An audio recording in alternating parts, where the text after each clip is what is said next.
From New York, New York, you are listening to Extra Time, driven by Continental Tire from Kansas City. I am Andrew Wiebe with my partners in soccer, David Gass, Matt Doyle, General Sal in the back. That's the general, right? I'm correct here. Yeah, look, NBA, you got nothing on Matt Doyle. Cats in the frame. Who cares? We've been doing that. Big show today. Excited for it. The second edition of our season previews. We got Real Salt Lake, Seattle Sounders, DC United, and Toronto FC coming your way. Plus, I don't know if you know this. I certainly don't. My mentions aren't filling up with hate mail. The U.S. national team has a roster out. They're going to play Jamaica and Northern Ireland, and we know who Gregg Berhalter has called for that. And as we discuss it, we'll all sort of deal with our existential dread. Where does that come from, you might ask? Oh, Olympic qualifying. Of course, we won't get to talk about it. We will review it on Monday's show. U.S.-Costa Rica is tonight. There is a big change. Ulysses Yanez is out. Tanner Tessman is in from FC Dallas to Jason Kreis's team. We are also going to do our top 5 number 10s on today's show. Dave, you got the honors on that one. Kalen Carr, who is back, and we're so happy to have him. We'll have the number 9s on Monday. And before we get to the meat of this thing, remember MLSsoccer.com is your home for all the reaction, for all of this and all the coverage leading up to MLS's 26th season. Doyle, what do you got on there? What? Sorry, I was zoning out for a second right there, thinking about the U.S. Olympic roster. Oh boy, MLSsoccer.com. You know, it's this website where Major League Soccer is covered. You might be the preeminent columnist on this website. You can see why it's columns and not podcasts, right? Roster build status for all 27 teams, because we are deep into the silly season now. I mean, halfway through the preseason, really. So I took a look at all 27 teams. So if you are a little bit confused about what your team has done and what your rivals have done and what teams on the other side of the continent have done, one-stop shopping on MLSsoccer.com. I also have an Olympic roster react, which we're about to talk, or not Olympic, a full national team roster react, which we're about to talk about. Mm-hmm. I will have a react to this game, this Olympic qualifying game. Hey, this tonight. is good news right now. Get your struggles out right now. Mm-hmm. This is how much he puts into these columns, people. He basically drains his entire mental capacity into them. It's all gone. Can I just say it? Doyle's LAFC in a big game right now. You know the peak. You know how good he can be. But it's a shaky start. It's El Tráfico. Yikes. It is a little bit. Which one of you is Zlatan? I want to say that I am, but I respect myself too much to say that. I do have a column there as well. Never a day in my life would anyone ever even make that joke. So maybe Anders. Maybe Anders. Can Anders lift Swedish, his leg above his waist? What? Because I can't. I'm just thinking of the things that Zlatan can do physically, and I can barely even walk around my basement here to record this show. I do have a column there as well. Double-digit goal scorers. Okay. Who are the first ones from this year who've never done it before? I mean, never, not ever in their professional careers. Tom Bogert also there with FC Cincinnati's ambition and what it means. Because, and we've talked about this a lot, so we won't talk about it again, they got him. They got their man. Lucho Acosta, we've been basically talking about it as if it's done because it was basically done. Now it is done. They got his rights from DC United for $250K in GAM. He is a designated player. If you want to listen to our preview on FC Cincinnati, it is on the previous show, and we did speak about Lucho Acosta as if he was a member of that team. Before we get to the biggest news of the day, which is, of course, Daryl Dike. Big ask here. Do us a massive favor. The best thing about this soccer thing and this podcast has always been, will always be the community that's part of it. I was a part of that community before Simon and Nick ever begrudgingly let me in the room and for whatever reason gave me a mic back in the day. We'd love to grow this little community. Yeah, that means more downloads, it means more views, but more importantly, it'll mean more people out there who love our game and our league. So if Extra Time is a part of your life that you enjoy, or just marginally enjoy, please tell people about the show. Enjoy. Yeah. I'll take it. Encourage your friends. If they like MLS, they might like us. So tell them about us. Tell them, hey, it's low risk. It's free. You don't have to pay anything. Is this a listener drive? Yeah, I don't know. Sure, why not? We don't have a phone bank, though. If Doyle wants to volunteer, we might. But from now until opening day, please spread the word. Extra Time is the best way to get hyped, informed, entertained ahead of 2021. And if you haven't subscribed, come on, just hit the button. Please do it and rate us nicely, or at least if you're going to roast us, just do it in a funny or creative way. That would be entertaining for all of us. All right. While we wait for MLS, it's about a month now. It's March 18th. April 16th is opening day. Daryl Dike, 2 goals versus Bicombe. Huge performance from him. How do you guys feel about this? I feel giddy every time Barnsley play. And I feel angry every time Barnsley play and it's not on ESPN Plus. And by the way, they play Bethfield Wednesday on Saturday morning. It is on ESPN Plus, so you can watch it there. How do you feel? Should we see those rename tweets him come through? to Barrel BK just to get the B's in, so he's a champion player? No, he's dominating the Champo, so he's a step above right now. True. 2 goals, Doyle. 5 now for Barnsley, who are just marching up that championship table. Like, they're rightfully probably dreaming about promotion at this point. It could all fall away, but why not dream? I mean, they're in the promotion playoffs spot I know. now. They've taken 28 out of 30 points since he's been there. He's been a game changer for them, and a lot of it and we've talked about it ad nauseum on the show. A lot of it comes because they play terrible soccer and hit a lot of long balls in the general vicinity of Daryl Dike, and he is so strong and good in the air that he not just wins his fair share of those, but he drags the multiple opposing defenders around, which gives his team a better chance to win those second balls, and then it's off to the races. And that is the strategy. And he has been a game changer, but he's also found a way to score some goals. A couple of them on set pieces, including the first one he scored yesterday.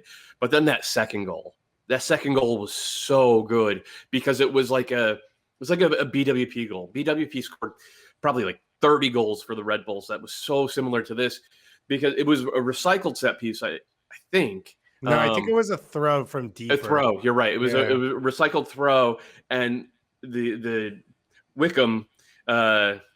I guess I have to say it with the B. Wickham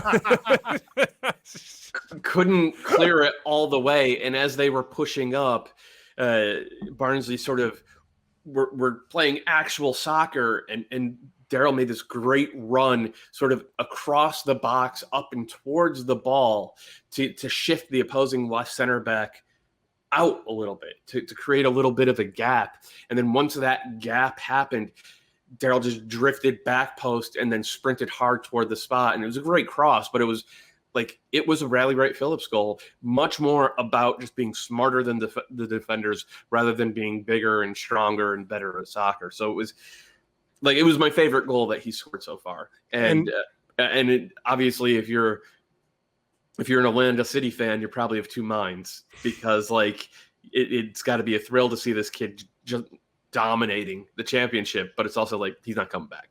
He's not coming back. And Doyle, anyone who's going to spend the number that is going to be spent on him, they're going to watch every minute he's ever played. Yep. They're going to dig through the stats. But just alone, those 2 goals, one was, I'm better than everyone else out here. Headed goal, no one even was off the ground by the time he's at full height. He's reading the game quicker, and then he's bigger and faster and stronger than these players to get up and score it and finishes it calmly. And then the other, as you said, is reading the game, seeing the gaps, soft finish, good feet, understanding the moment. And setting up defenders, being smart enough to think 2 steps ahead to set up the defenders. So if you took those 2 goals and sent them to someone, that's a complete player right there. And obviously you're going to go out and do your full research, but these are the things he's putting himself out there for, where Toodle Ramen tweeted out, and Toodle Ramen does some of the best stuff on the internet about goals per 90 and the things that players in the championship have done. It is not odd and we talked about that $10 million and that bid the last time. It's not odd for strikers in the championship to go for larger numbers than that to the Premier League over the last 3-4 years. Some have been super successful, some haven't. DK's younger than almost every single one of those players. And his goals per 90 is either with there or above a ton of them. And so even you look, I think this year, it sounds like future Jamaican international Ivan Toney. He's leading the whole thing, the whole division in goals, and his goals per 90 is just above what DK's been. So he is in that shop window where you're talking about $20 million signings from teams, out of the championship for guys who are 24 and 25, and he still has more steps that he can go. Yeah, it's wonderful to watch, even just to be on the roller coaster, and also to see how much it clearly is a dream come true for Daryl. Having him on this show, and there's some interviews that we do them and we enjoy them, but you kind of forget about them. That was one that I don't think are ever going to forget about, and just sort of his his enthusiasm, his positivity, his honesty, the way he was forthright about the way he came up in this game and maybe the opportunities he didn't have, and the lack of sort of bitterness and, sort of that negative side of it. It was all just like, this is in front of me. Everything is in front of me, and I have to take advantage of it. And maybe if you're a team out there thinking about spinning big on Daryl Dike, you're thinking, yeah, Barnsley don't play pretty soccer, but my God, what could this guy do if we did play pretty soccer? Look at all these things that he did on Orlando, or look at these sort of assets and abilities and skills that he have that are going underrepresented in this incredibly successful run. And oh, by the way, there is a ton of pressure. There's a lot of money on the line. Barnsley are trying to make a club-changing move here, and to have a guy from Major League Soccer come in at his age, and the U.S. national team, by the way, because he's called up, come in and be this sort of impact, I mean, it's delightful. As soon as I see those tweets when I can't watch the games or I'm monitoring on like the scoreboard on Google or whatever, and it's like Daryl Dike scored, I mean, it's like I need it. I have to have it. I have to see that highlight. I mean, I just want to celebrate it, and I don't want to pour any cold water here, but Woeful Out West, a.k.a. Hank in Salt Lake City, said, guys, I need your help. I see DK thriving in England. All I can think is, quote, he's riding a totally unsustainable finishing hot streak going back to last year. He's averaging a goal every 1.5 shots on target. He's outperforming his XG. Regression to the mean is coming. In short, he says analytics has stolen his joy for the sport. Like, do you think about that at all, Doyle? I tweeted about it. After last game, I think. He's overperforming his expected goals by about 200%, which is probably unsustainable. Like if he's as good a goal scorer as it seems like he is right now, that breaks a lot of expected goals models. The caveat is that he just smacks the hell out of the ball when he shoots it. Like, he just hits it so freaking hard it forgets to spin. And if you look at guys who consistently beat their XG models, it's guys like Holland. Kyle Larin did it. And those two guys were similar to Daryl in that they just hit the snot out of the ball. So the power he's able to generate probably accounts for a lot of it. But one of the reasons why I loved that second goal so much from yesterday is that it was a Predators goal. It was the type of high quality chance, one touch finish from 8 yards in front of goal with no defenders really that close to you. Because again, you set them up with your off the ball movement. Those are the types of high quality chances that he will need to find with regularity in order to be the type of irresistible goal scorer that, like, is in the running for the Golden Boot. I mean, I mentioned Bradley Wright Phillips for a reason, right? Like, Bradley Wright Phillips almost never scored, absolute blinders from 20 yards that he hit the hell out of. Bradley Wright Phillips has been almost all one touch finishes in the box. And then you look at a guy like Holland. Holland scores those very low percentage chances because he hits the ball so hard, but he also scores a ton of really high percentage chances. So I think our friend from, where was he? Salt Lake City? Salt Lake City, yeah. Is correct to be a little bit worried about it. And that's why if I was Orlando City, I would be listening really hard to any offers right now, because the sample size isn't too large, and on a larger sample size, like, maybe he does start regressing to the mean. But there's an indication in his recent play, and really some of his play last year, that he is starting to find the types of chances that sustainable goal scoring are built from.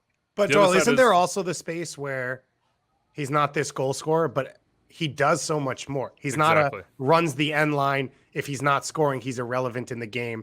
Takes 3 touches in a game, scores 1, and it was a good day, right? Like, he's a player you can play through. He's an impact. And so there's so much more he can do, which would be my answer. My other answer to that would be, okay, maybe the goal scoring drops off. He still affects the game at a high level. He is still a central part of everything that's done. And so he can still be both effective and promising, even if he's not finishing at this rate or at the highest rate he possibly can.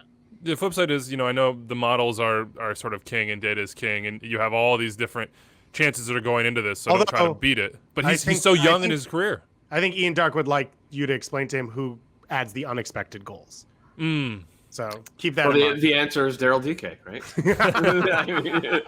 I mean, the kid, he is in a lot of ways a kid. I mean, that's not to like minimize what he's done, but as far as professional career, he is like he's basically in his first year essentially of actually playing professional soccer. Like Orlando City waited and waited and waited, and in hindsight, that looks really smart. We wondered about it at the time, but he had like the second half of last year and then this.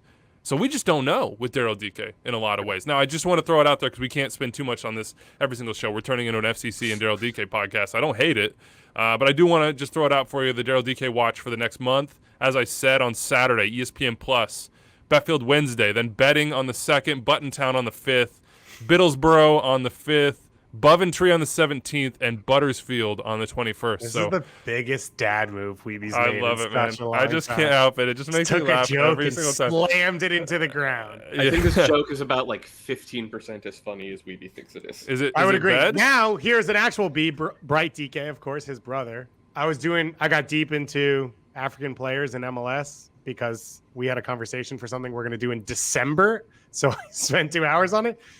2 appearances for Nigeria, 1 goal. Do you know who he scored against?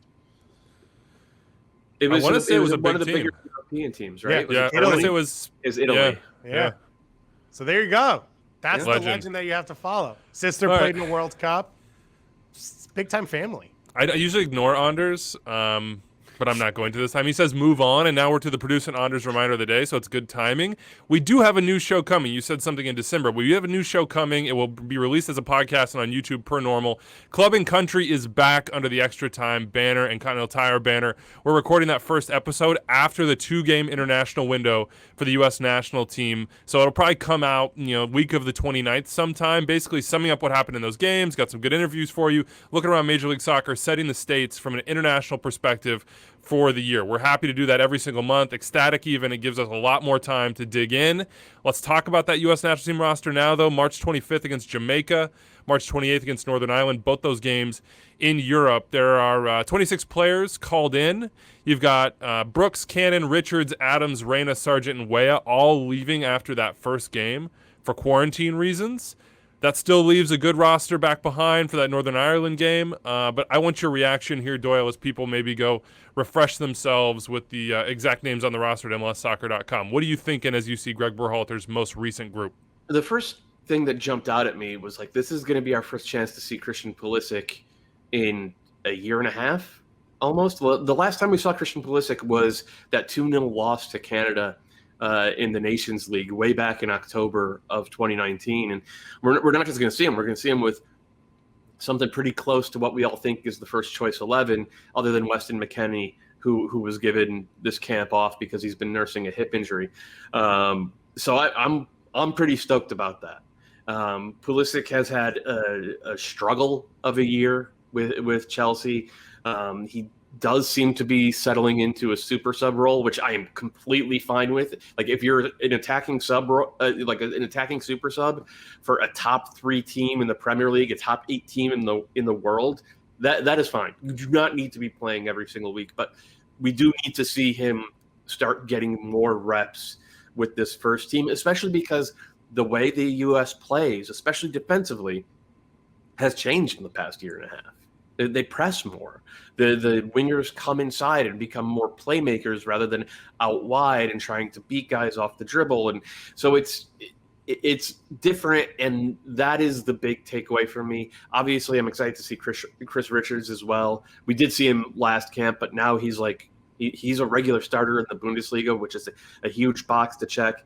Brennan Aaronson's another interesting one because there aren't a lot of wingers here. And I've always thought that Brendan Aronson was better out wide, or out wide's not necessarily.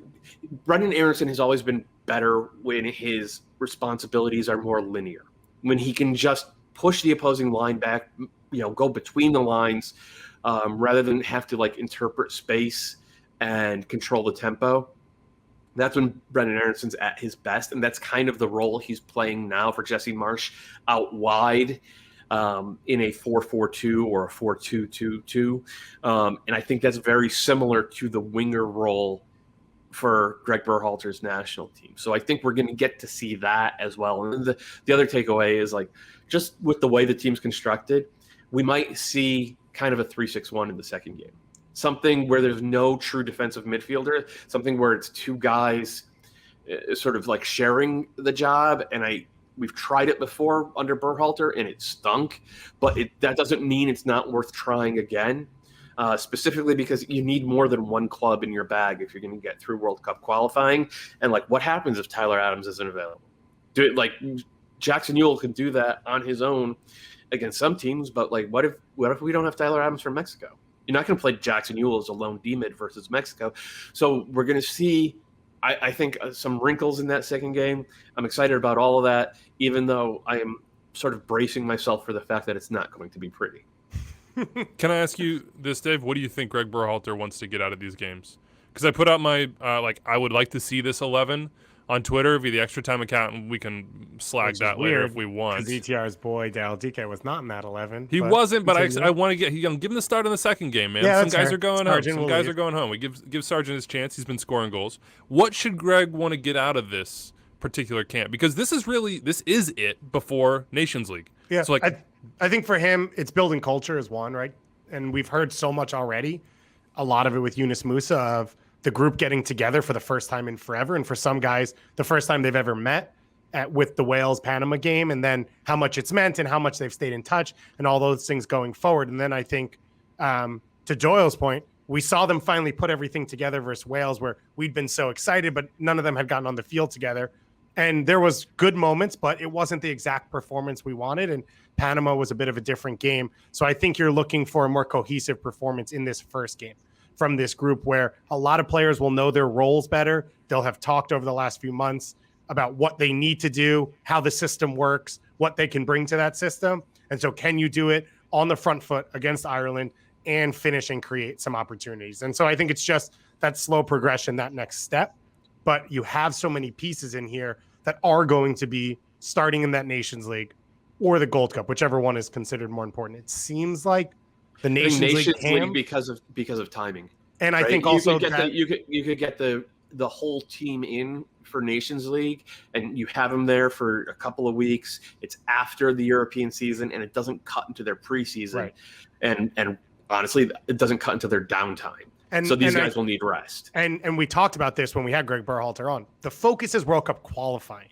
Yeah. So getting ready for a month-long tournament is not the focus. The 3-game window that they're going to make with a friendly around the Nations League, that is more what they're preparing for. So it seems like that will be what they're doing. So that's the next step, right? Because it's the last time he's going to see all those players until then. And I think it's exciting. I think it's exciting when this roster comes out that it's like, yup, he's here, where we haven't had that in a while of this is the first team, this is the first group. And one of the other ones that's interesting is now that Musa's in, you don't have to, and I don't want to say that they did anything wrong. You're not appealing to him anymore. So now we're going to start to see how will he be used? Because maybe there was the idea in the last camp, let's put him in central midfield. Let's make him get a lot of touches. Let's make him enjoy it.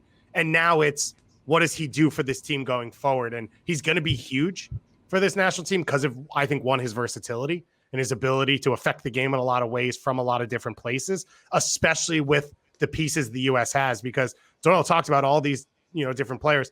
There's a lot of versatility. And so there's a lot of guys who can do a few different things. Then you've got a couple specialists. So it'll be interesting to see who everything is built around over the next 6 months. It feels to me like Musa works really well as one of those 2-8s.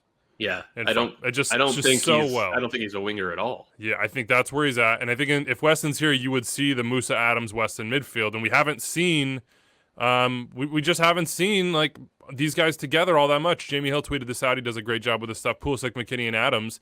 His number is that they have 76 minutes together all time. I mean, that's what Gregg Berhalter, I think, in this camp and in the Nations League is trying to address ahead of World Cup qualifying. Here's the 11 I would throw out against Jamaica, and I don't have Gio Reyna in it. So if you guys don't agree with that, feel free to get at me after this. I have Stefan in goal.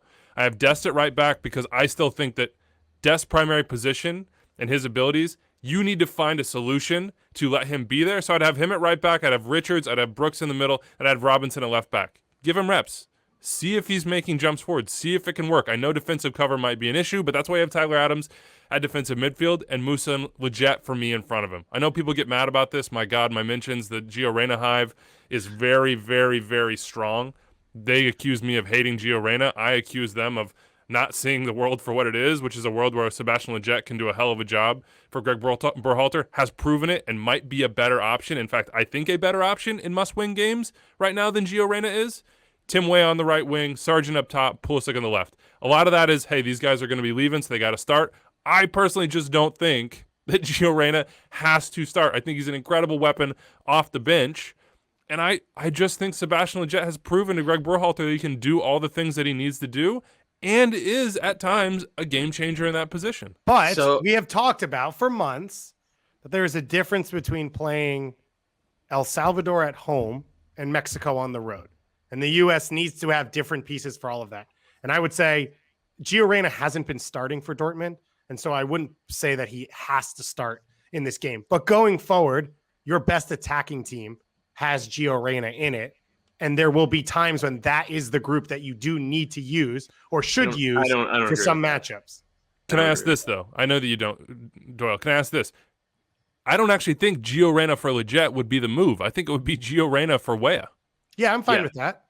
I don't disagree with that. But also, when you have all your best players, that's a different conversation than that. And that's why I say, does Yunus Musa work there? Because it just gets you more of the pieces you want on the field in more comfortable positions going forward. In a game like that, if you can start Reyna in the middle with Weston and Tyler because you know you're going to dominate the ball, does Musa start out wide or does Brendan Aronson start out wide? Now, they don't have to stay there. It's not most of what they're going to do, but that's how you're getting everyone on the field.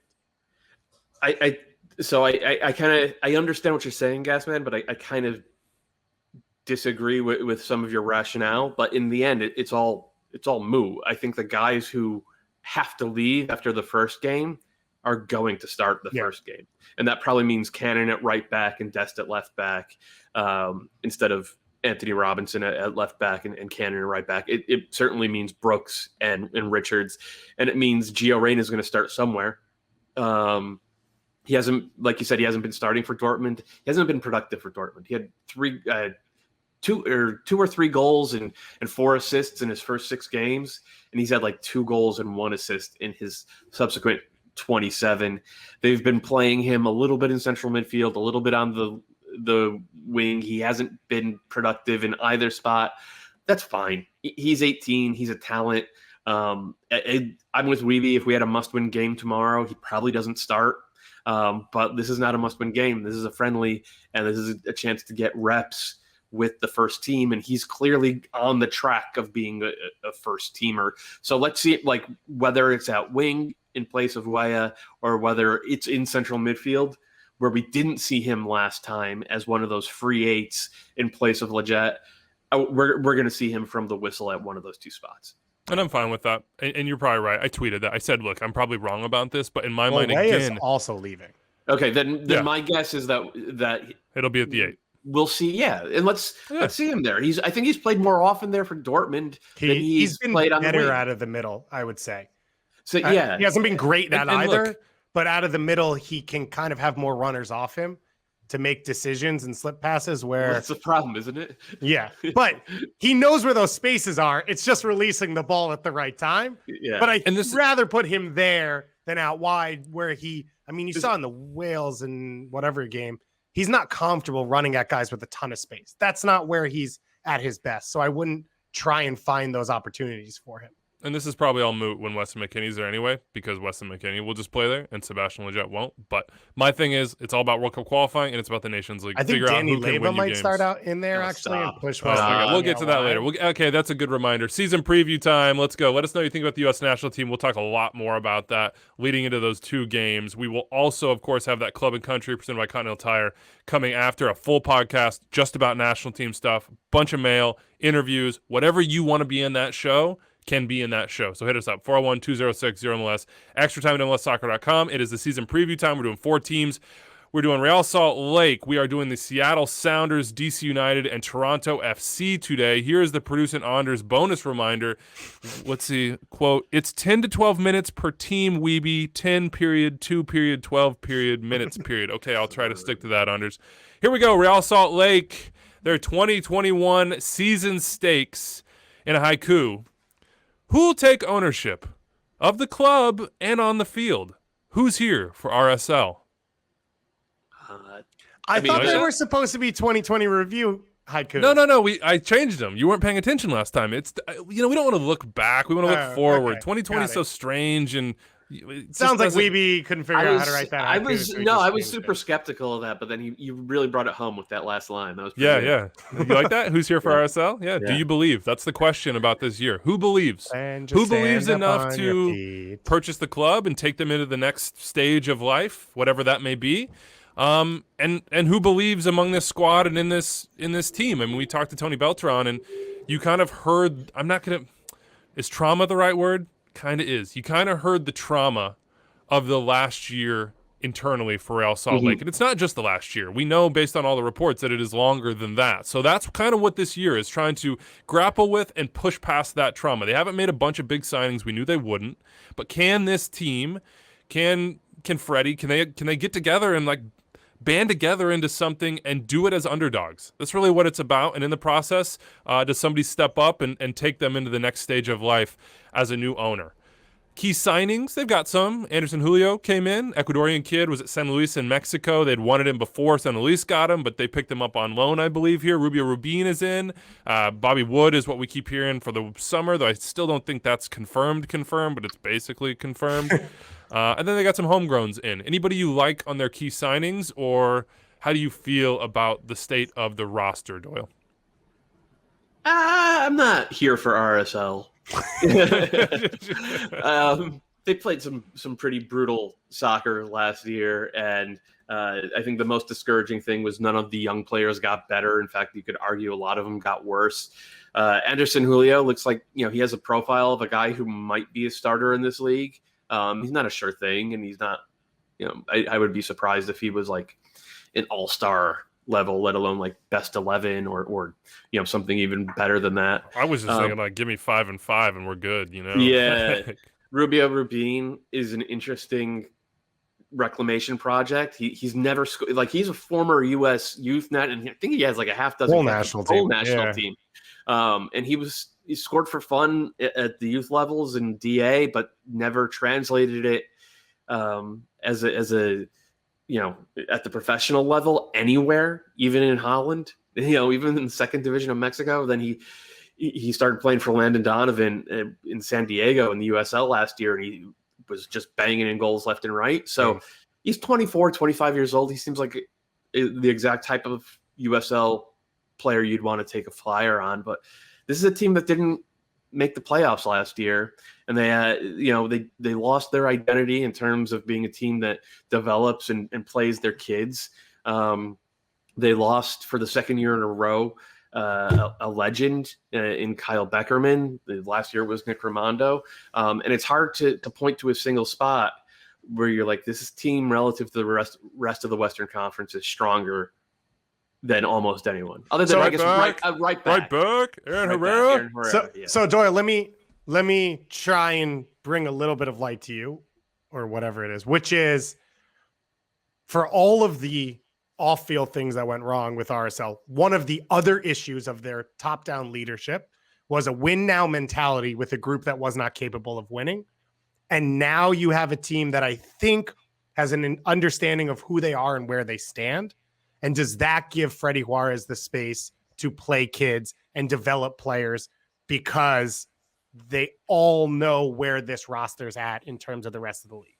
That's my hope for 2021 with them is they had this like unnecessary, we have to try and win everything. I mean, they were going out, and there's nothing wrong with it, but they were trying to win the USL championship rather than develop guys. Like, there was no reason for that. And now I think we talked to Tony Beltran, you hear from Elliot Fall all the way down, an understanding of where this club stands. So now you have the space to play homegrowns, to give players the opportunities maybe to find their feet and make mistakes, because that's what your club's going to be built around, and that's what your identity should be. So here's your 22 under 22 player spotlight. Does that mean they have to actually play Jason Ramirez?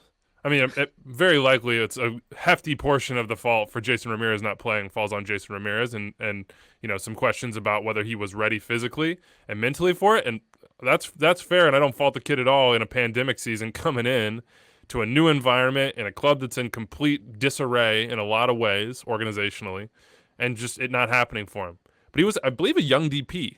Yeah.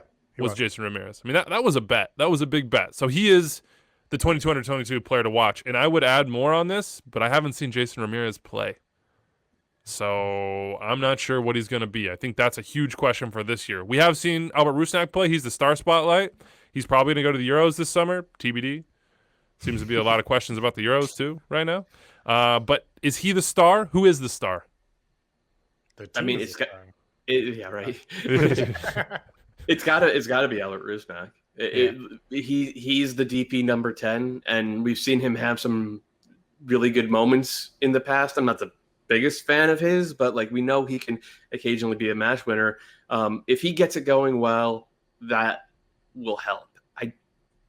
I do think that the team does need to be a little bit of the star, though. Like the team has to be bigger than the sum of its parts, and they haven't been that in RSL for a while now. Do you think that this back 4 or 5 could be, if Justin Glad now with a full contract, settled and confident, Donny Toya is not a high-level left back, but he's an MLS starter at the spot, and Marcelo Silva has some experience, that they could be a rock for this team? Any of you? Either of you? No? Okay. No takers? Their numbers, like the on-off splits with Justin Glad over the past 4 years are absurd. Like they have been so much better with Justin Glad on the field. But Freddie Juarez benched Justin Glad repeatedly in big games last 2 years. And Mike Pecky had done the same thing the couple of years before that, like down the stretches. They were so I don't know what's going on with that. I don't know if they I know they gave him a contract, but like neither of the past 2 coaches have really seen him as something to build upon. Marcelo Silva is like a replacement level center back. Herrera's really, really good, but to the point where they might get an offer that they have to take. You know, Donny Toya is pretty good, but like this is not, unless something changes, it's hard to see this being a team that can defend really well and still attack at the same time. It's almost like they have to choose one or the other. And if they decide to defend well, that means like last year, they're not going to be able to attack. And if they decide they want to open up and attack well, they might not have the horses to do that and defend. How about this horse, Bobby Wood? Here's the question, our mailbag question. Hangry Hippo hits us up and says, how many goals will Bobby Wood score when he becomes official? How effective will Bobby Wood be? I'm not brave enough to answer that one. We also don't know how many we don't know when he'll come, and so how many games he'll play in the summer. You know, after the season's over, after he gets that back. So let's say he comes 12 games into the year. That's what we think it'll be. Because the season's starting later. Let's say that, and then he has 22-ish. He's got fresh legs. You'll know that. So I'll say 21 goals. A goal. Yeah, right. A goal every other game. Are you going over? Or are you going under? I would have gone under on that one. I would have said one every 3. So you're saying 12.5 is for the season? That's what that number is with the amount. Yeah, so I would have gone under on that one. I would say like in the 8 to 10 range.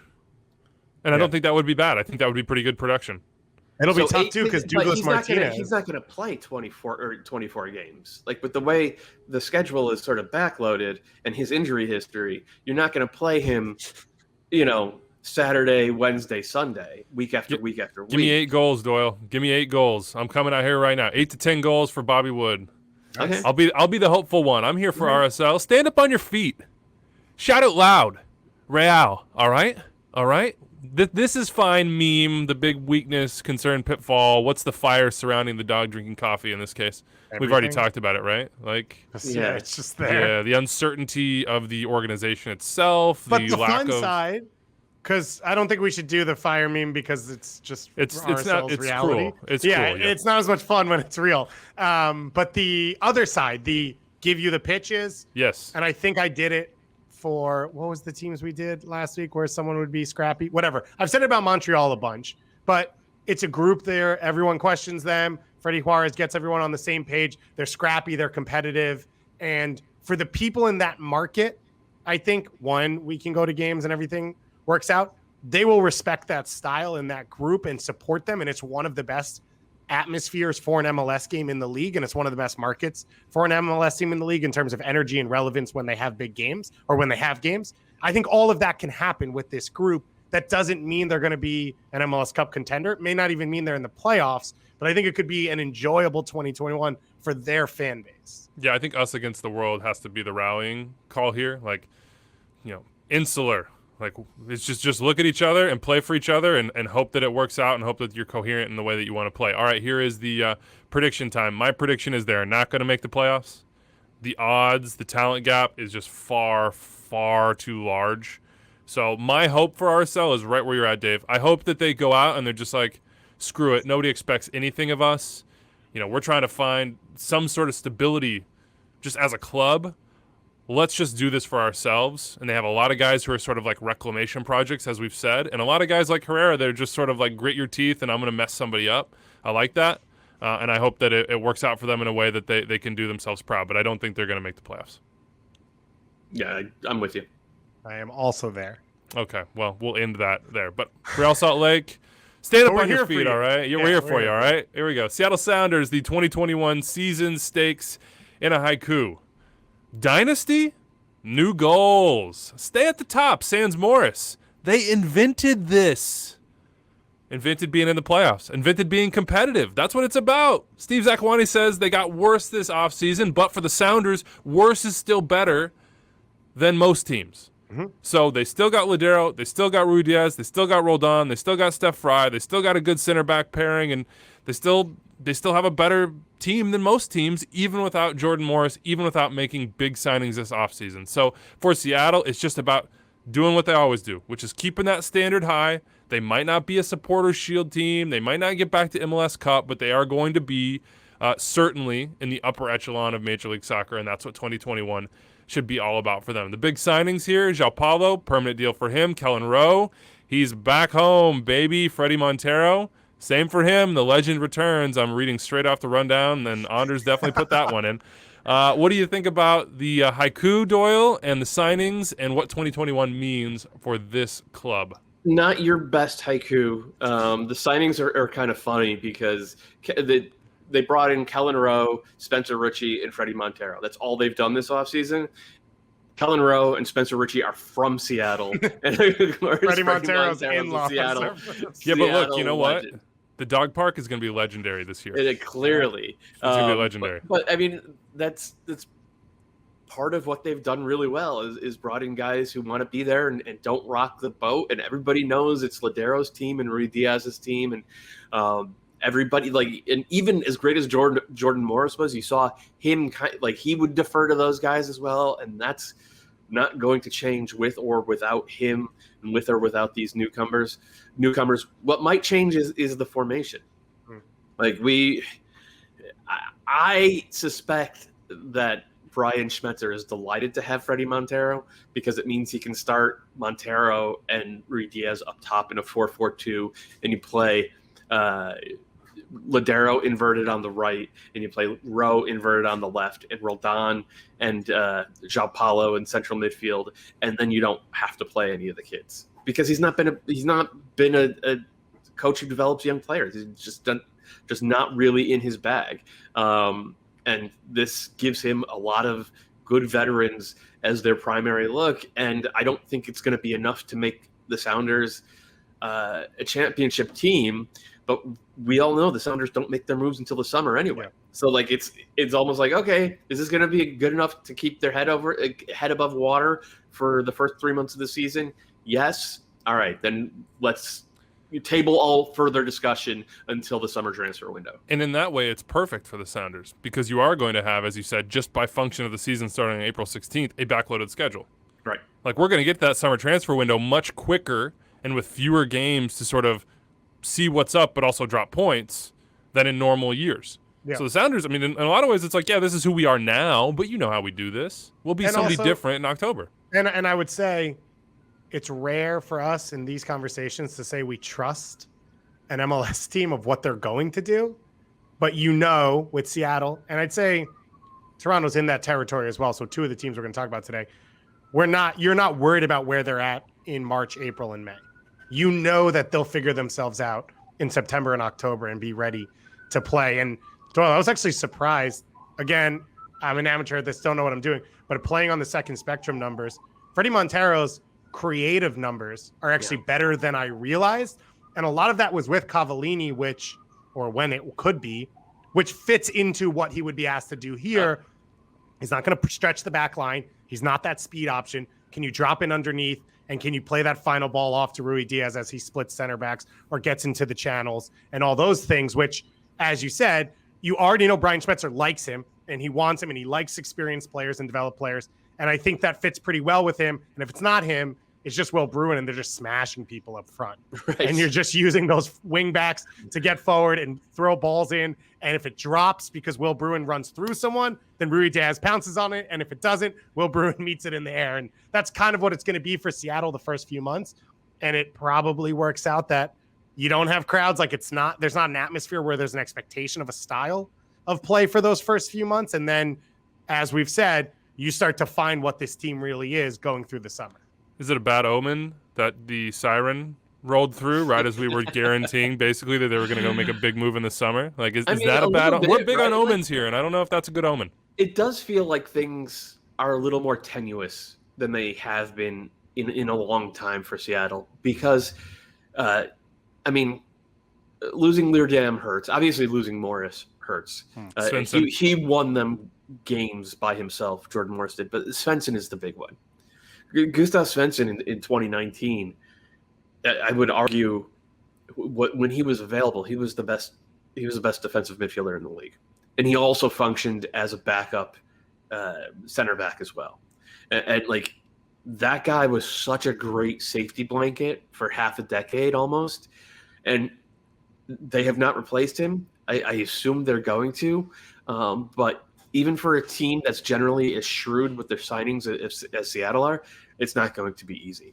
So it does feel, and all of this is taken with like that center back trio that they have of Andrade, Arriaga, and Shane O'Neill. They're good. They showed that they were good in getting all the way to MLS Cup, but this isn't prime Chad Marshall and Roman Torres from 4 years ago. Or Kim Keehee or Kim Keehee, right. And Marshall, yeah. So that's the one place where if they're going to be quote unquote better, which they won't be because they've lost Jordan Morris, is if Xavier Arriaga becomes something close to the player that he was brought into. If he's a confident ball-playing center back who doesn't make massive mistakes over the course of the first half of this season, I think that's the biggest wrinkle that could happen for this team to say, okay, we're really excited about what we have, because they'll bring in a Tam winger and that will improve them. And the spine is what it is. But I think that's the one spot where in that group where you could say, could they be better than they were last year? And it pretty much all falls on his individual development and progression. Yeah, man, just play the way you dress because he dresses well. I got to tell you. Xavier Arriaga, I'm jealous of the cut. Still looking for a barber here. I'm going to have to ask him who he's got out in Seattle. Maybe we could trip. How about 2022 spotlight? We talked about Schmetz. Has not been. I don't want to like brand Brian Schmetzer, but certainly has not been something that we've talked about a ton with him in the past, developing young players. When I say young, I mean basically not experienced professionals. Yeah. Anders, again, he's the Seattle Sounders, drum beat to the rundown meetings and the private chat here. Ethan Doblier, he really wants him to be good. Danny Leyva, he wants him to be there. Hobbiak could be in. Who, if anyone? So I just think with Schmetzer, he did aggressively push Danny Leyva into the first team, and then Leyva got hurt for like 14 months. So I think if Leyva's healthy this year, which is from what I've heard he will get opportunities, especially if it's that diamond, because he can kind of fit anywhere. I don't think it would be a diamond. I think he would be one of the two deep-lying central midfielders in either a 4-4-2 that's flat or like a 4-2-3-1. The thing with Leyva, though, and like his vision is really good. He turns on the ball really well. He grew like 3 inches, and it changed his gait. And he runs really, really weird now. And he might be one of those guys who, like, we've seen it with great young players who their body changes a little bit, and it's never really quite the same. So I'm really interested in seeing minutes for Danny Leyva. The other one is Josh Atencio, who is a couple years older, and he's a left-footed. They've used him as a defensive midfielder. They've used him some as a center back. I think he's gonna have to be a center back. He might be the 4th center back on that roster right now. I think he probably is a fourth center back on that roster. So there are three guys in Davelair, Leyva, and Atencio. I could see, like, there's a world in which any of the three break through, but there's also, I think, a more realistic world where none of them actually do this year. So Atencio's played center back with the U.S. youth teams, and I know a lot of people project him there. Everything I've heard is out of Seattle is they still think he's a central midfielder, and they like what they've seen from him. So that I see Doyle's point of view, and it's something we've heard a lot so far. But it seems like they still see him as an opportunity to be an MLS central midfielder. But those are the three that have opportunities. Anytime they do play with the winger, Davelair is like the only guy right now, and so he will get opportunities. And I think his mentality, the way he plays, fits a Schmetzer style team, which is grind it out, do whatever you have to do, give your body up, all those cliche things. He fits into for what Seattle's going to do. That's how you make MLS Cup, David. Boom. Hey, the 4 fire, times in 5 years. I don't know if you've heard. Almost the dynasty. The fire surrounding this coffee drinking dog is probably that they start slow, maybe, and then they don't make the signing in the summer. But to be honest with you, this is a playoff team to me, no doubt about it. Still, we didn't even talk about stars because it's Ladero and Rui Diaz, and maybe we can mix that into the predictions here. What is the prediction that you have? And we'll start with you, Dave, since I cut you off. No, it's fine. I think you're looking at like a 5th place team in the West because you're looking at Rui Diaz missing a month and a half. You don't know how much you're going to miss Roldan for U.S. national team stuff. Arriaga with Copa America as well. I don't know if Ymar is going to get called in and what he's doing, but this is a team with no depth, with great, high-end talent and spine. And so when you're missing those guys, it's tough to see them get a ton of results. So this is a group that I think probably doesn't host a playoff game this year, but also is an MLS Cup favorite going into the postseason. It feels like this year is going to be a step backwards. They'll still make the playoffs, but I don't think we're going to consider them to be favorites going into the postseason, which is, that's significant because it'll be like the first time since 2016, which of course they won it, that we don't have them at that level. But it does feel like this team is due for like a step backwards and a reboot. Didn't we do this in 2018 and then they rolled off like 45 points in 10 games or something? Yeah, I mean, that's kind of where I'm at with this. I feel like we're overthinking this a little bit. When you have Ladero and Rui Diaz and Roldan and the spine that they do, I think the center backs are going to be fine. And obviously Steph Fry is a game changer. And you've been together for this many years and have this much success and a little bit of a bad taste in your mouth after you basically, choked it out in MLS Cup. We'll just say that. I think they're going to be 2, 3, 4 in the West, coming to the playoffs. Nobody's going to want to play them. Prime for a run. That's just my opinion. Garth Lagerwey is not going to mess around. You heard on this show how frustrated he was about that MLS Cup loss and that loss of opportunity. He's going to do everything in his power to make sure this summer gets them back to that point. I think because you still are in a window with Ladero and Rui Diaz. Those two are like generational players for clubs in this league, and I still think that they're going to be really, really good. On to DC United we go, though. Here is your haiku. Save your criticism. It's not my favorite, but, try to lower expectations before I throw it out there.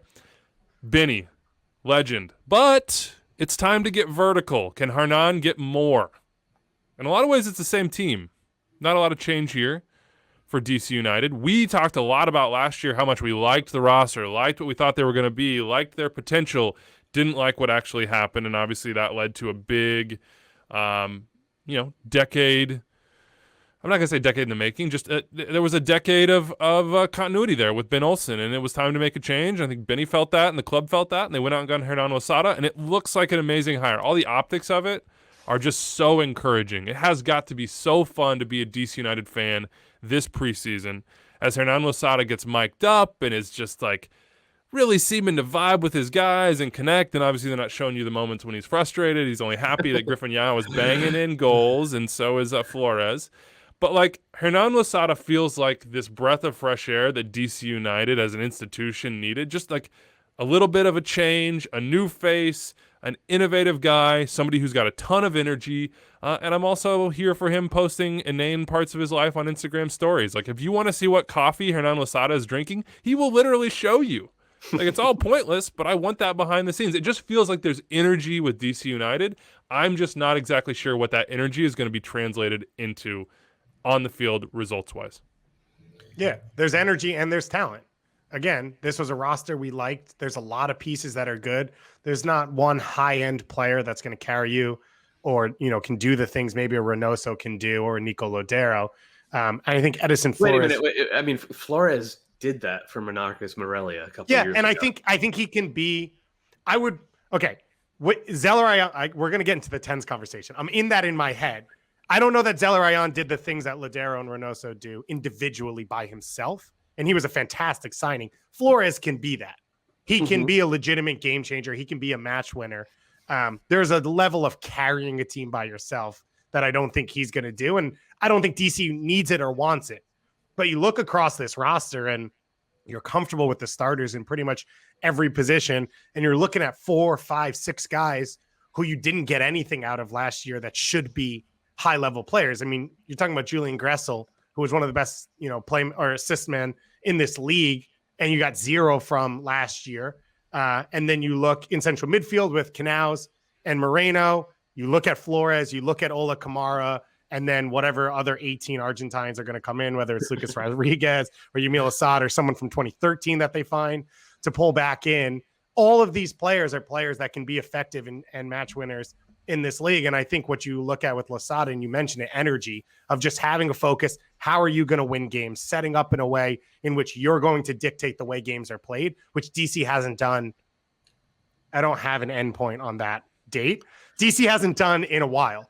And I think for that fan base and this group of players, all of that is a fresh start, which means for players who have underperformed, you feel the opportunity that exists now because everything's new. And you can prove yourself, and you can win back minutes, win an opportunity, improve the view of you, get back into national teams, whatever it is. And all those players, I think, sense that. I think that's the star spotlight there on Edison Flores. We hit that one. You have anything to add there, Doyle? And maybe part of this is the tactical side, because we're talking about that verticality, that energy. If you see those sort of behind-the-scenes videos that DC is putting out, for Hernan Losada, it's like, don't play that ball back. Don't waste these moments. Don't waste getting in between lines. Go to goal. What are we going to see from this team as far as just on the field? I actually been thinking about how Jesse Marsh's RB Salzburg team plays, and like it's always on. Like there's how like most soccer teams is like they take that forward touch and they look and like it's not on and we'll recycle. Marsh's RB Salzburg team, like they take that first touch, play it back, and the guy who played it back then takes off vertically because it's always on. That's the whole point of the system. And just from watching those preseason clips and hearing Hernan Losada talk, and from hearing some whispers from DC United camp, like that is what they're going for. Now it's not going to be as kind of like ruthlessly and just balls out high pressing that we've seen from Jesse Marsh's teams in the past. But I think the idea is going to be that they are going to get vertical with every single touch, that everybody's expected to do it. All the way back to the defenders to a degree. And I do think that suits this team because like Ola Kamara is better in transition. Gio Reyna, if you're going to get anything out of him, it's going to be in transition. We know that, Gressel can be absolutely devastating with his crossing in transition. And certainly Flores played that way for Monarchus when he was amazing in Liga MX a couple of years ago. So it kind of fits. I think it is going to be less about the new pieces than it is about Losada getting more out of the pieces who are already there. Up to and including maybe some of the kids like Griffin Yao, Moses Nyman, and Kevin Paredes. Beautiful transition. Our 22 under 22 players to watch. Griffin Yao could be one. Griff. Moses Nyman would be mine. Where are you guys looking on this roster? If you're looking for big steps forward, Dave, who's the guy that you would bet on? I would say Griffin Yao just because. And we talked with Losada right when he got the job. He'd watched tape. He was excited about Nyman and what he could do. But in terms of the responsibility those positions are going to have, and now you're bringing Russell Canals, who is a central midfielder, back into his position. I don't know how many minutes are going to be there for Paredes and Nyman. And I think Griffin Yao is going to be a good wild card of an attacking player.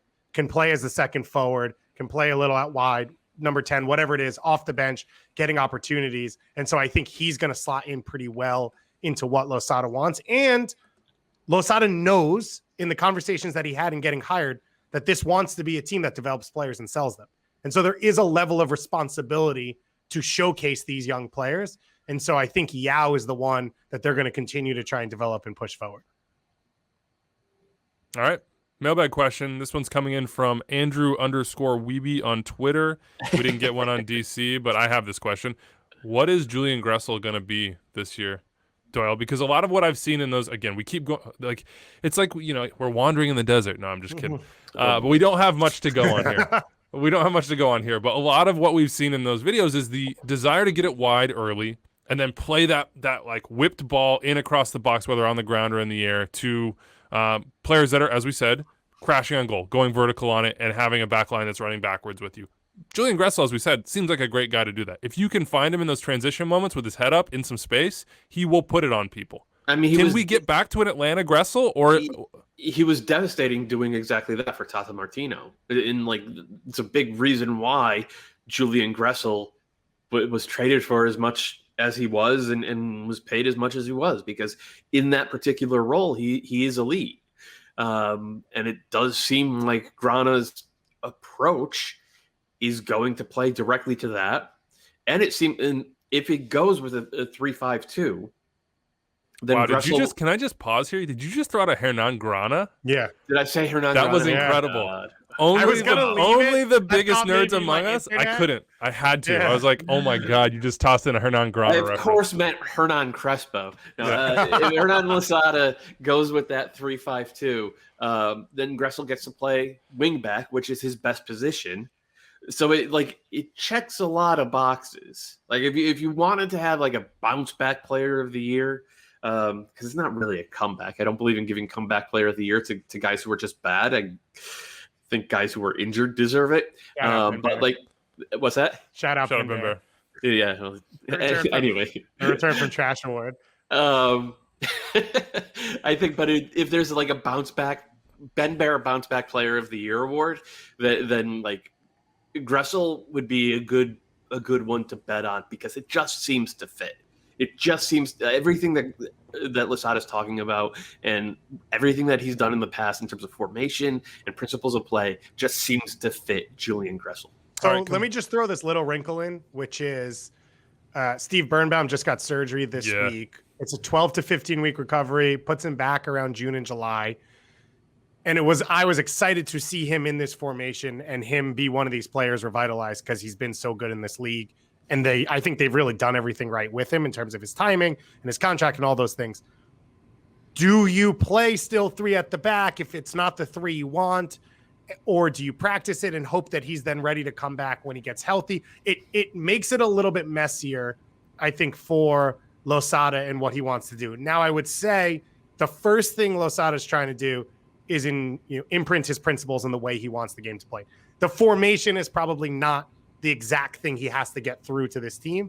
It's, as Doyle said, it's on here when you don't think it is. Take that risk. Those are the things that he's going to work on mainly. But I just am wondering, formationally, does he push that for when Birnbaum's back and continues on, or does he go for in the back? And then with Gressel, I still think he can be effective in the midfield or at right back and just playing and giving that verticality, whatever it is. But I think it makes things a little bit more complicated. They did go out and sign the American guy, Heinz Ike, who's been, I think, in Scandinavia for He was in Belgium most recently. He's in Belgium right now. Oh, okay. So he's coming in. So that is a replacement there, at least for now, for Steve Birnbaum. You have Pines, you have Brillant, you have DeShields that got in the super draft. Doyle, combine these two for me so we can finish this up. The This Is Fine meme, what is the fire surrounding DC United? And then what is the positive side? What could they be, and what's your prediction? I mean, the This Is Fine thing is all about the DPs, or the big name attackers in Ola and Edison Flores, because they returning these guys. Paul Ariel is gone. Okay, it really is kind of the same roster as last year, which was not a good roster. And okay, this is fine, I guess. And then what are we doing after that? Just do your predictions. Yeah. I think they're a fringe playoff team. Ooh. I think they will be in the fight up until the last couple of weekends at the very least. So I'm a little bit higher on what I think they're going to do this year. And I'm going to say they're a fringe home playoff team, which means I think they're battling between the 3 and 6 seed this year. I think this is a good roster, and they're experienced players. These are guys who have gotten it done. It's not like, oh, if it all hits, you know what Julian Gressel can do in this league. You know what Ola Kamara can do in this league, Junior Moreno, guys like that. So I like this group, and I think this fresh air, it's weird because it's two conversations. You talk about Seattle, regular season doesn't even matter. For DC, the regular season's everything. They need to reset themselves in their market. They need to reset themselves internally. So I think there's going to be a lot of energy, a lot of focus throughout this season. I think they're going to have a good year. You know what makes this really hard when we talk about playoff teams? We don't know exactly how many playoff teams they're going to be yet. So but I think I'm somewhere between you guys. I'm more comfortable with thinking that they're a playoff team than I think maybe you are, Doyle, and I'm less comfortable thinking that they have the high end that you've sort of outlined here, Dave. So in my mind, I don't know how many playoff teams are going to be, but you're thinking probably final days, they're fighting to push their way in, and there's spaced in that time because of the way I think it'll be packed up to be anywhere from 5th to 10th or 11th. All right. Let's keep it rolling. Anders is in the chat saying we should save the 10s for next week because we're running out of time. Let's see how we do with Toronto FC and then the mailbag and make a decision. It'll be okay. We can push them to next week. We'll just make the executive decision right now. Toronto FC, their 2021 season stakes in a haiku. Florida is home. Old legs, new legs. The press is here. Big test for Armas. No snaps, no nothing. Just ushered off the stage, huh? Somebody get the hook. Just take me off. Silence. Okay. I thought it summed it up pretty well. Yeah. I don't think you missed anything. That's the conversation. That wasn't a compliment.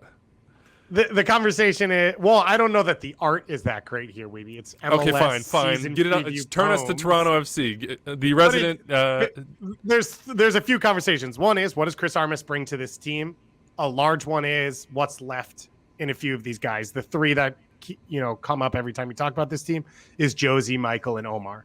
Are they who they were a few years ago?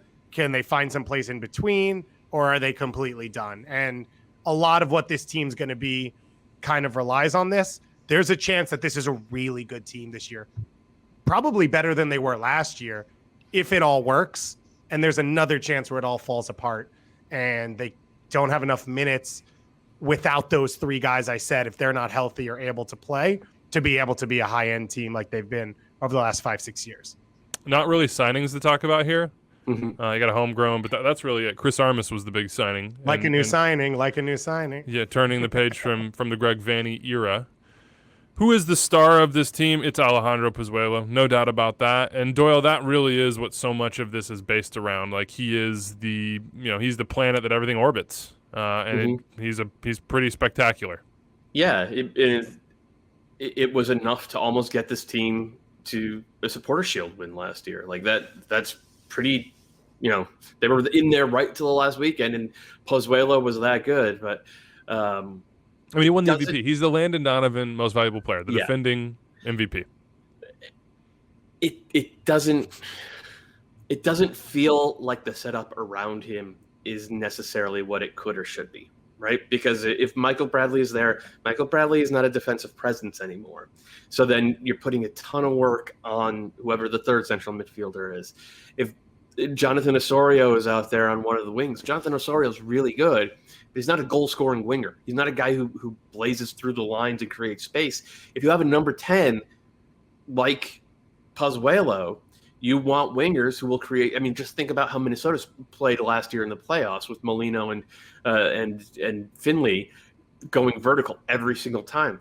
Toronto don't have that on either wing. Chris Armas isn't going to play that way, right? Isn't that okay though? You got sure? two outside backs. Why are we so sure about that? He came to the Red Bulls as an assistant under Jesse Marsch, and then when he became the head coach, he slowed them down. So what he did was he looked at a team and he said, what can I add to this group? And it went from, and anyone who's listening on the podcast, I apologize. The Red Bulls were on the left end of this scale and TFC is on the right end of this scale. And Chris Armas tried to bring the Red Bulls closer to the middle, so they didn't only have one way to win. And so I think he's going to now do the opposite with Toronto, which is they're not going to be full out pressing, but they have to press in moments and be more aggressive defensively than they've ever been before. And I think for Chris, he sees the ability to win games in more than one way as the key. So I get what you're saying, Doyle, but I think that's how I'm reading from the outside what I've seen him do. And I think it's less he wants to play deep and be in possession, and more he doesn't want his team to be one-dimensional. Okay. Well, regardless, and you might be right about all that. He certainly spoke to that a lot when he was the Red Bulls head coach. I'm not sure that they have the horses to play a different style. Like you can't press with Josie and Michael and Omar and Justin Morrow anymore. Like those guys are, they're into their 30s pretty solidly. They all logged a lot of minutes, and none of them were impressing anybody with their mobility last year. Well, then it becomes, can you convince them that they're rotation players and not necessarily starters? That's a huge ask. Like that's a really, really big ask for guys who were DPs or best 11 face of the team type of players for years and years. All of that stuff that we said about Seattle, how this feels like a year where it could be a big step backwards, I think it applies double to this Toronto team. Now, maybe Pozuelo is so good and Josie gets a second wind and Ayo gets healthy and is even better than we saw last year, and it just papers over everything. It's a maybe. And I'm leaning towards more that this is a team that's going to find a rough patch really, really early, because it's not really clear that they can win in the same way that they've won for so long. And also the front of that haiku was Florida's home. They continue to have and will have really difficult logistical for sure aspects of their season. I know Michael Bradley says we don't want to talk about that. That doesn't matter. I mean, come on, it does matter. It does affect teams. It does affect you personally. There's no way around that. 2222, the player to watch has to be Ayo Akinola. 9 goals last year, almost got to that double-digit mark. His goals per 90 and his expected goals per 90 were basically bang on at like 0.68 a game. That's pretty dang good. He only played 1,100 minutes or so, and that goes back to what you said, Doyle, which is the injuries. Is he the starter? I mean, I think this is a question about the center forward spot, and the question is Ayo or Josie or both.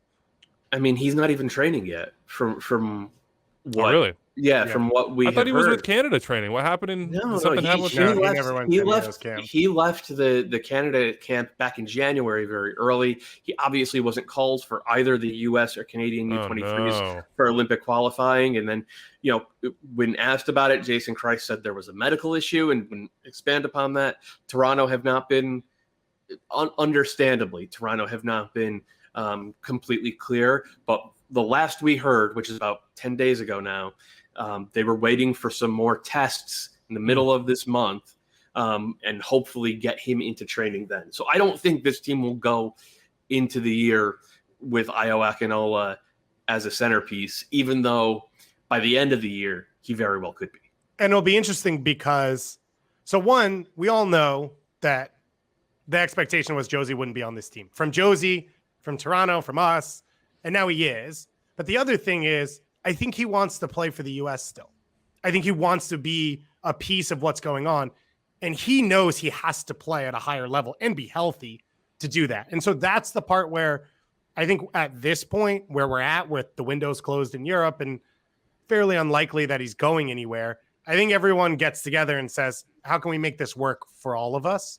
And from what I've heard, he's coming to camp healthy, slimmed down, kind of a good part of what they're going to do. And it'll be interesting where Pozuelo and him fit together, because if Ayo does come back, you can't really play both of them and then Pozuelo in his best spot. But there's a good chance that Josie and Pozuelo together kind of can hit their peak as Pozuelo kind of that second forward coming underneath, creating opportunities and all that. We've said this for 3 years. I think you could play a 3-4-1-2 with Pozuelo underneath Josie and Ayo, but who's then your you don't. three? Well, that is the question, right? Do they have the 3 center backs to do it? Do they have a spot on the field for Osorio when they do that? Yeah. And if you have Osorio out there, it's like, okay, you could play him as one of the deeper lying midfielders. Then do do you drop Bradley entirely? Because you would need a true defensive, like a ball winner there. So that's what I mean about this roster. As much talent as they have, it doesn't really fit together in a way where the players' strengths necessarily complement each other. Here's a question from Dwayne Rollins at 24th Minute on Twitter. TFC fans, you'll know him real well. Most of us do as well. Does some great work up north. His Questioning question is, my U.S. history knowledge, though. Yeah. No, you got it. You got it. You proved your bona fides in the pre-meeting. But this is his question. It goes to, I think that this is fine meme, as well as the predictions. He says, Dwayne says, are people underestimating TFC, a team with the second best record overall last year? It should be stressed simply because they are bored of them. So I will say for me, I was underestimating them in that when we put together this schedule and I started thinking about teams and how, I view them and the angles and whatever, I was pretty down on TFC. And then over the last few days, I've talked to some people that have worked with them and have talked to other players and all this stuff. And I think you can tell by me and Doyle kind of pushing back against each other. I'm actually more positive now than I thought I would be about them. I think there's an element of quality in MLS, right? They are better than a lot of teams in Major League Soccer. There's a bit of unknown, one with the health and two with young guys. Because you mentioned Ayo Akinola, but Ralph Priso, Jaden Nelson, if it's Schaffelberg as a wingback or fullback, Jaquil Marshall-Ruddy. There's a lot of young players where you got old guys who maybe can't press and live in Florida for 5 months. And those players might get opportunity and a question of how ready they are. But I think this is a good team. And it's a team that will make moves to help themselves. And so if it's not in this window, again, I trust that they will make a move this summer to make the team better. And they're one of those teams that knows they're good and will be around the top 4 or 5 in the Eastern Conference, I think, throughout the year. This was a team that almost won Supporters Shield last year, living out of Hartford, flying home, unknown, with the same players that we said were too old and all those things. My big question for them, the Fire, I think, is probably center back. And then what you said, Doyle, which is that transition. Like, what are the roles of sort of the leading lights of this club? The guys that took them from below also ran to basically the best team in MLS history at their peak. They haven't had an opportunity in CCL. We know how much they care about that. I'd love for Josie to walk in there and just dominate. That'd be wonderful. What's your prediction for them this year, Doyle? I think playoffs, but a pretty big step back. They're not going to be competing for the Supporter Shield this year. And it feels like we're 12 months away from a rebuild with this team. I say safely playoffs, but I agree on the Supporter Shield side. But I think safely playoffs. I don't think it's going to be a team that come decision day is going to be like scrambling. They're going to know the general area where they'll be. I have them top 5 in the East as well. Clearly, my top 5 in the East has become evident over the last week. So maybe top 6. You have 14 teams in your top 5. Everyone's top 5 in the East. Just that's the key to these. That's key to these predictions. Just keep everybody happy. Top 5. Every team. Top 5. Top 5. Top 5. All right, we got 4 more teams coming on Monday. We'll let you know what those are.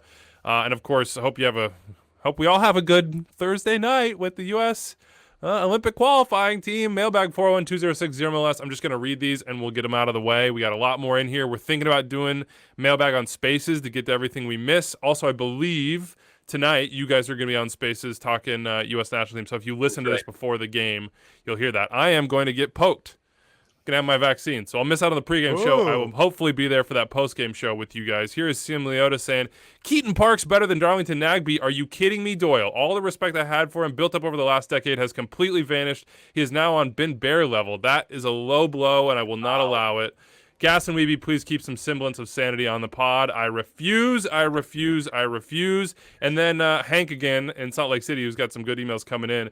This one's a little bit more of a reach. Hey, Dave, way to completely pass over Jimmy Maurer for your goalkeeper rankings. He's the reigning league leader in both goals against average and save percentage. The advanced stats love him too. Have some respect. He goes to, you know what? You guys are going to talk trash on Ben Bear, but now you have a guarantee in here that Chris Garcia of RSL is going to end up on the 22-2 this season. Boom. He's thinking 1,600 minutes, 4 goals, 6 assists. We're here for RSL. So don't ever put Ben Bear's name in your mouth without giving him respect. Everybody bringing it back to Ben. He is a legend and will always be such. Let us know what you think of anything we said on this show.